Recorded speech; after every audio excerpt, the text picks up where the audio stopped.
Good afternoon, maayong hapon. Welcome to Davao Crocodile Park and Zoo, working with nature for a better future. And it looks like one of our animal ambassadors is taking his time po. And I think one of our we need to have one of our farrier check out their leg po. But don't worry, we take care of our animals here. So, background lang po on what Davao Crocodile Park and Zoo is. We are a rescue center aimed at the conservation, preservation, and hopefully rehabilitation of our animal population, not just here in the Philippines, but the rest of the world as well. My name is Kuya Mark, and this is Keeper Talk. But before we proceed, we just need to have three simple rules lang po for everyone to follow, okay? So, first rule is, to those who are standing up, please find a seat lang po. Please remain seated for the duration of the show as well, as we are going to be working with wild animals po. Secondly, to those who are still eating, I'm so sorry. Please finish it up now, as food is strictly not allowed while the show is ongoing. This is for your own safety and the safety of our animals as well. Lastly, to those who want to take photos and videos of our animals, you can go ahead and do that, but please double check your cameras and turn off your flashes, as our animals here are very light sensitive. So, with that out of the way, are you ready to meet your first animal ambassador? Ay, kulang, murag wala nagkape. It looks like some of us haven't drank our coffee yet. So we actually do have a coffee dispenser out there if you're still lacking energy po. So let me ask you again, are you ready to meet our first animal ambassador? Perfect, there we go. So please help me welcome Zila, our white-bellied sea eagle. And ladies and gentlemen, hangad. There we go. That is Zilong, ladies and gentlemen, our white-bellied sea eagle with the scientific name of Haliaetus leucogaster. Haliaetus, leuco meaning white, gaster meaning belly. So as you can see, ladies and gentlemen, they are very beautiful and majestic birds. One of their features is their hooked upper beak and their very powerful talons nga po. As you can see, Kuya Cyril there is wearing protective gloves. Now, these animals are the direct descendants of the velociraptors we see in the movie of Jurassic Park po. Now, they have a wingspan measuring up to 2.3 meters wide, so about as tall as LeBron James. So, I'll let you take a couple more photos with Zilong po, if you wish. Okay, just double check your cameras. Thank you. Wow, Kuya is super excited. I like that energy, Kuya. So, with that out of the way, it looks like gusto na muli ni Zilong. So, thank you so much for that, Zilong. Everyone, wave Zilong a goodbye. Thank you so much for that, Zilong. Okay, so let me ask everyone a question as our next animal ambassador is getting ready pa po. So ma'am, what is the largest eagle in the world? Yes po, tama, very correct ma'am. So the largest eagle in the world is indeed the Philippine eagle. Now, what is the largest bird in the world? Bird in general. Si Big Bird. Joke lang. So you are correct po. So the correct answer is ostrich indeed, and they are very impressive animals as well. So it looks like our next animal ambassador is ready na po. Please help me welcome Barack, our blue and gold macaw. Kuya, where is Barack? He is taking his time. And it looks like that is not Barack, ladies and gentlemen. That is a common chicken or kabero. But yes po, ladies and gentlemen, that is Barack, our blue and gold macaw. Now, they have the scientific name of Ara-Ararauna, meaning genius. Why are they called genius as well? They have the mental capacity of a 4-year-old human child po. So, pwede na ito makasmate si Barack kung ubalik lang tao kinder. Okay, so these animals have what we call zygodactyl feet. Zygodactyl meaning two in the front, two in the back, making them capable of grasping many things out in the wild po. So as a way of showing off those impressive feet, Kuya Jimar has behind his back a kadang-kadang, a traditional Filipino footwear. And let's see those zygodactyl feet in action. Very good, Barak. So again, they are capable of grasping the kadang-kadang with their impressive feet, ladies and gentlemen. Okay, thank you so much, Apir. Thank you so much for that, Barak. Now, Barak is not only fashion conscious, but he is also environmentally conscious as well, ladies and gentlemen. So, let me ask all of you a question. And I need everyone to be honest, okay? Who here actually segregates their trash?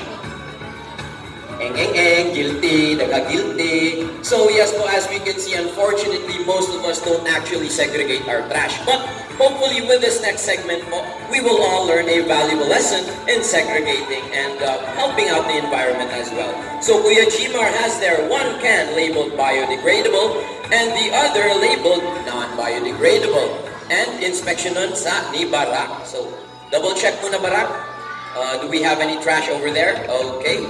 Trash? Okay, so the cans are empty po. Now, Kuya Gmar will drop pieces of trash and let's see how Barak segregates them po. So, Kuya Gmar, tagak. There we go. So, let's see what Barak will pick up first. It looks like he's picked up a piece of plastic and let's see where he places it. And the non-biodegradable, very good. Okay, next up is a piece of leaf or a leaf po. And he is gonna place it in the biodegradable. Very good, Barak. One more, another piece of plastic, and he's gonna place it in the non-biodegradable bin. Lastly, what we have there? Lastly, a piece of leaf na naman. And he's gonna place it in the biodegradable bin. So everyone, give a round of applause for Barak, please. And hopefully, we've all learned a valuable lesson as well. Okay, thank you so much for that, Barak. Now, these animals again are are considered geniuses po. And with intelligence comes moodiness, and it looks like Barak wants to go home now. So, I need everyone to wave Barak a goodbye, and Barak wave everyone a goodbye as well. Bye-bye na Barak. Okay, ang taray. So, when he does that, or when he rotates his neck, ladies and gentlemen, that's him saying no. So, I think he wants to stay and be with the show po. So, thank you so much for that, Barak. Everyone give a round of applause. Thank you.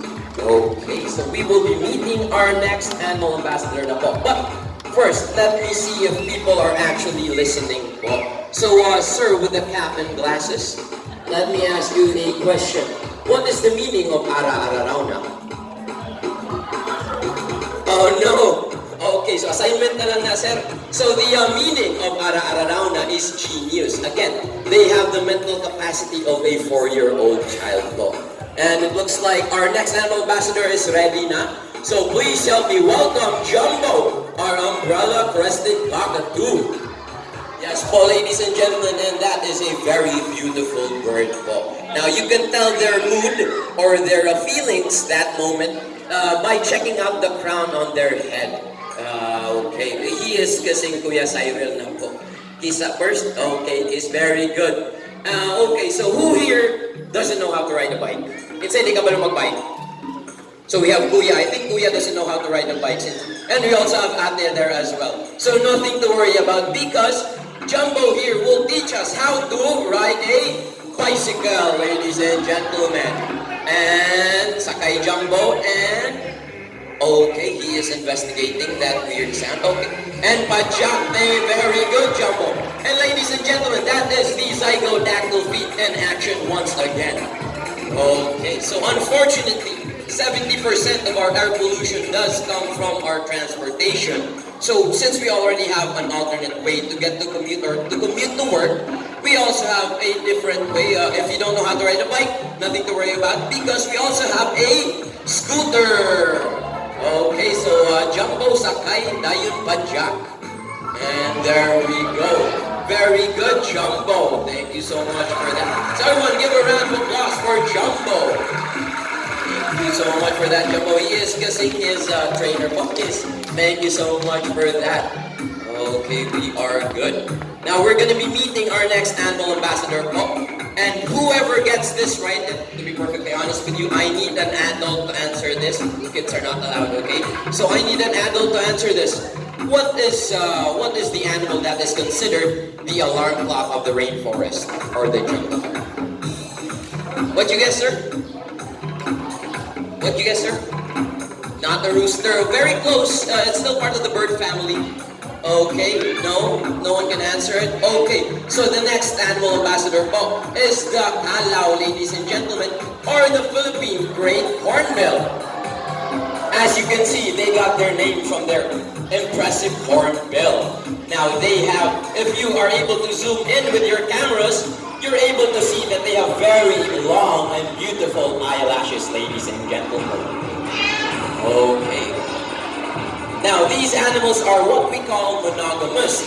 Monogamous meaning once they find a mate out in the wild, they will stick with them forever. Oh, meaning one family at a time lang ang atong mga kalaw na si Mr. Bill. So, let's see it in action, okay, ladies and gentlemen?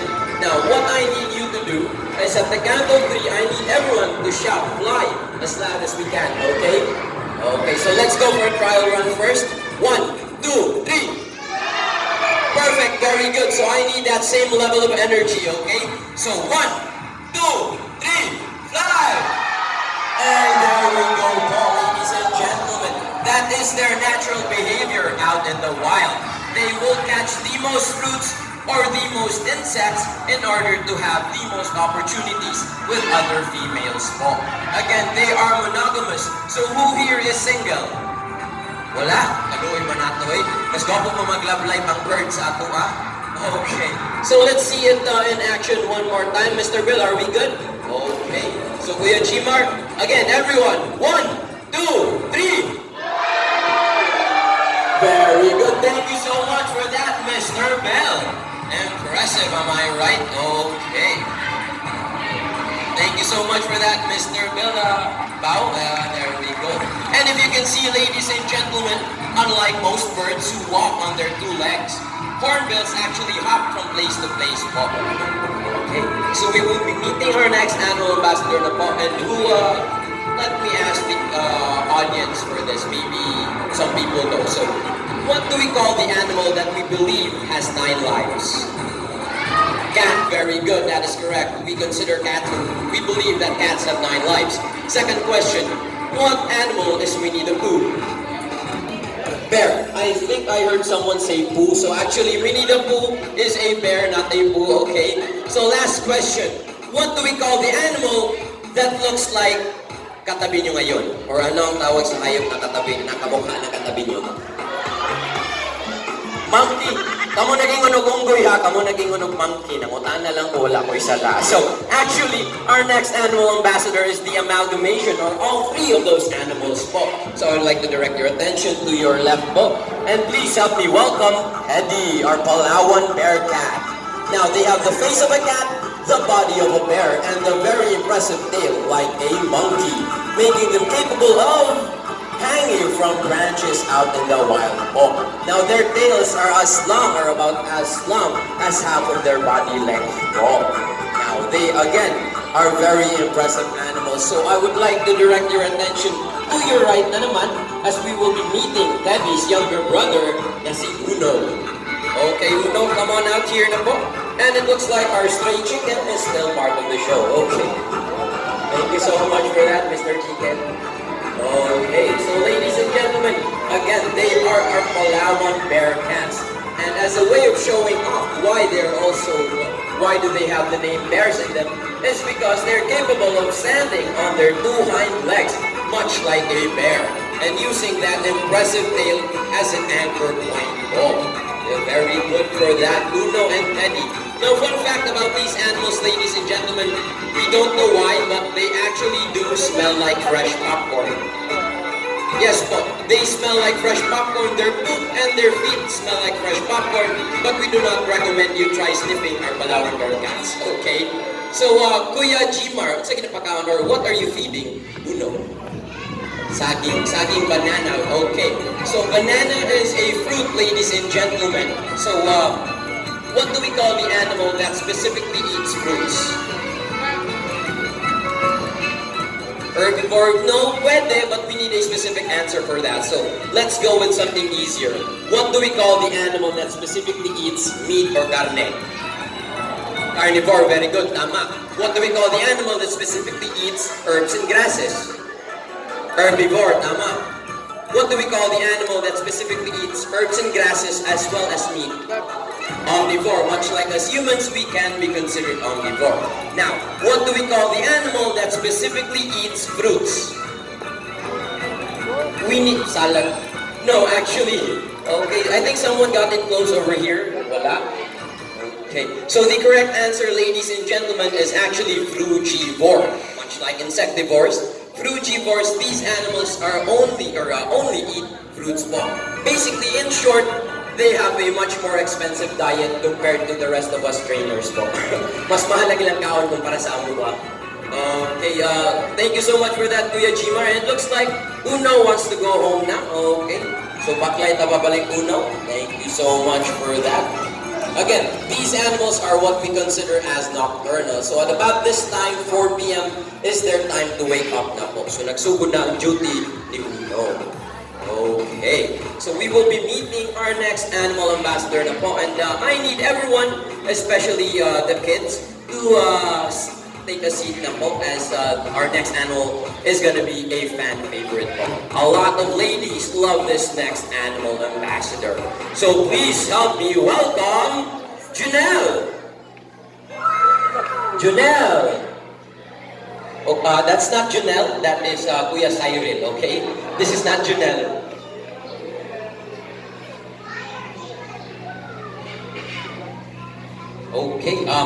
Okay, so again, disclosure, ladies and gentlemen, we are working with wild animals po. So basically, we have to adjust to their personalities. And it looks like this afternoon, Janelle is not in the mood to perform. I think he wants to play lang po. And he is playing hide and seek. So we need everyone to help us on this next part po. Maybe check your left, maybe sa right, maybe up sa rafters, or maybe check under your seats. Where are they po? And it looks like they see Janelle na. And who's there as well? Oh, there we go. That is Janelle, ladies and gentlemen. And there's also Lala, Janelle's sister.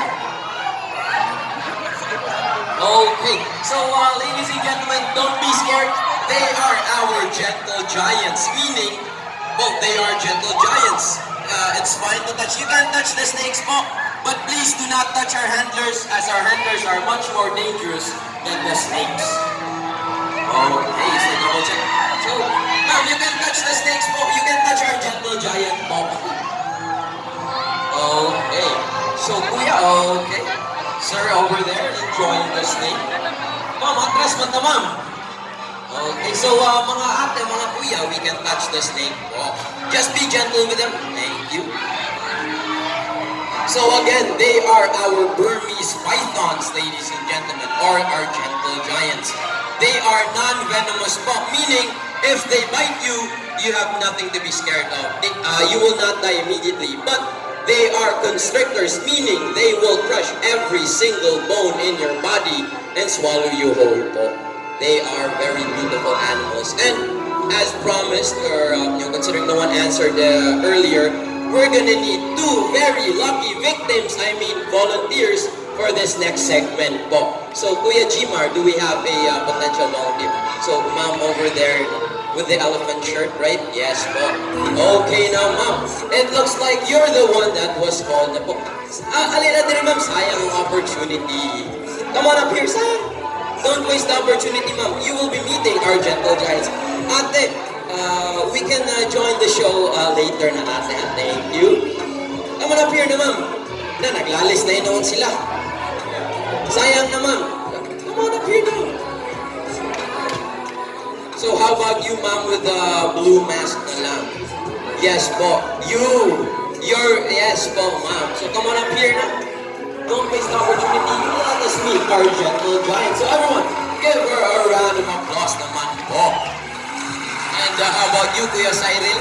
Who is your potential victim? I mean, here. Okay, so, alright, sir, with the tank top with the hat.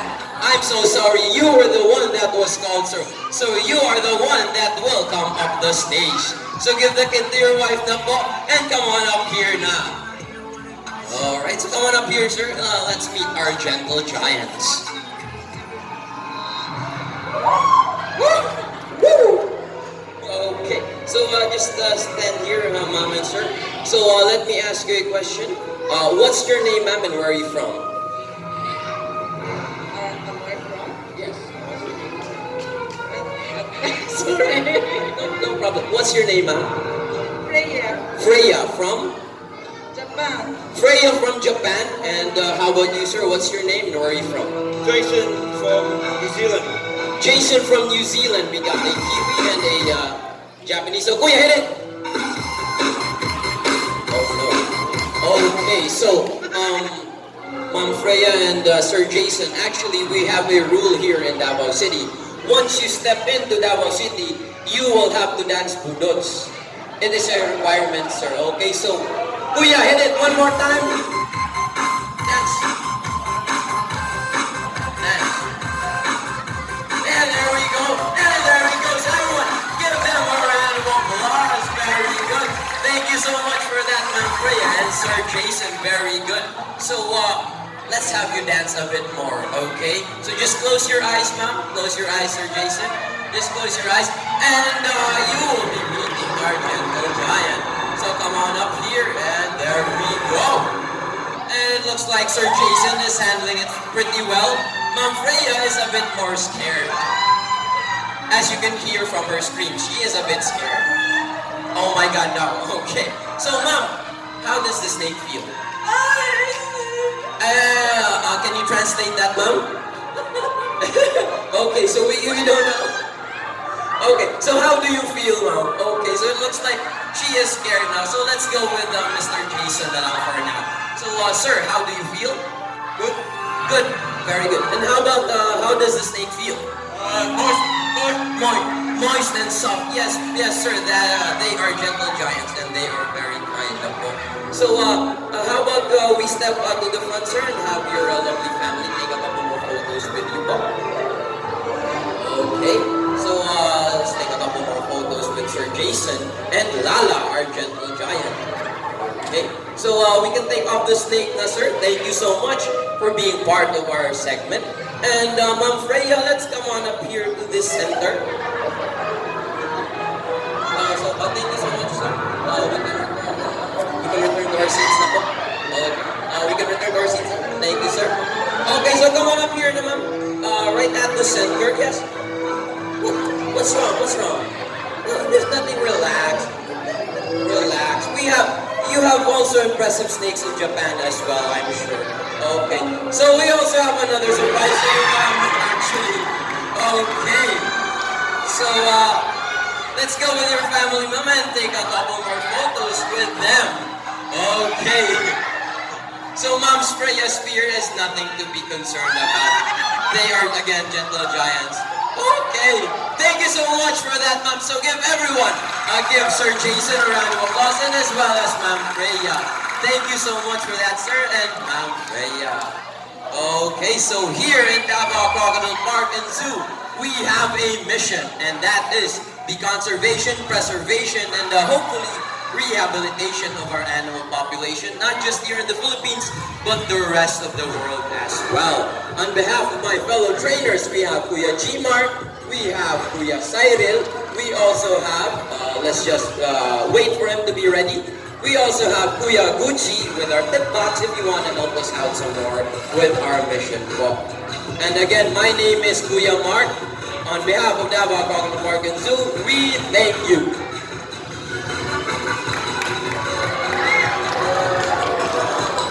And thank you so much for that. And as promised, ladies and gentlemen, you will have your time taking photos with our animal ambassadors. Well, just form a line here if you want to take photos with our snakes, our gentle giants, or if you want to take photos with our umbrella crested cockatoo, just head to your right lang po. Okay? Thank you so much. And again, please double check your area. If there's any spare trash, please pick it up and place it in the correct bins po. So again, if you want to take photos with our animal ambassadors po, just form a line here na. Or with a bird if you want to take photos with a bird po.